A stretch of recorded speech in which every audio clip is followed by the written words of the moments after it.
Bonjour tout le monde, j'espère que vous allez bien. Aujourd'hui, je vous emmène à la découverte de l'emblème de François Ier, l'un des rois de France les plus connus et les plus populaires de la Renaissance. Un roi puissant qui avait choisi pour symbole royal la salamandre, ce petit animal fragile d'apparence mais qui, selon les légendes, serait doté d'immortalité et d'une force surnaturelle. Alors, si vous avez visité les châteaux de Fontainebleau, de Blois ou encore de Chambord, vous le savez sûrement, la salamandre, cet amphibien qui peuple nos forêts et nos sous-bois humides, est le symbole choisi par le roi François Ier pour le représenter. François Ier, dont le règne, je le rappelle, s'étend du 1er janvier 1515 au 31 mars 1547. Cette salamandre, on la trouve ainsi reproduite dans les décors des résidences royales françaises de la Renaissance. On la voit crachant du feu ou de l'eau et régulièrement auréolée d'une couronne. Elle est aussi souvent accompagnée du chiffre du roi, vous savez, ce F majuscule, lui aussi couronné. Mais alors, pourquoi François Ier choisit-il la salamandre comme emblème? En réalité, depuis des siècles, la salamandre est symbole d'immortalité, de force, de justice, de sagesse et de tempérance. En effet, c'est d'abord un animal amphibie qui vit donc aussi bien dans l'eau que dans l'air. En tout cas, c'est ce qu'on pense à l'époque parce qu'en réalité, la salamandre est beaucoup mieux sur Terre. Bref, il faut savoir aussi que la salamandre est un être vivant qui a la capacité de régénérer naturellement des parties de son corps blessées ou amputées, à l'image, si vous voulez, de la queue de lézard que nous connaissons tous.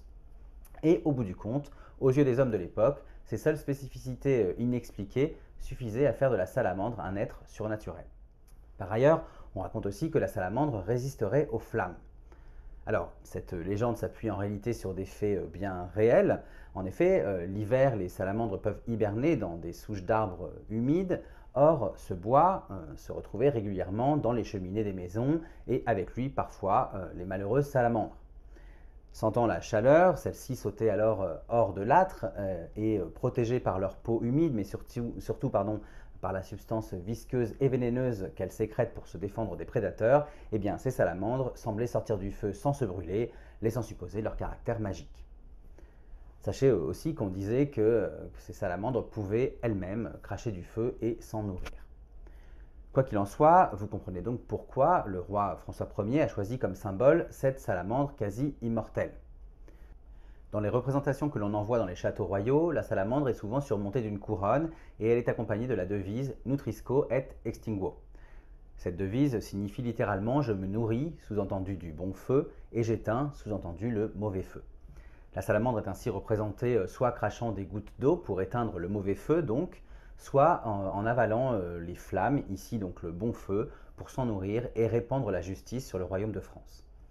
Avec la salamandre comme emblème, le roi signifie ainsi à ses ennemis éventuels que son pouvoir est fort et qu'il est résistant aux attaques quelles qu'elles soient, mais aussi il signifie que ses choix et ses actes sont bons et réfléchis, et donc justes.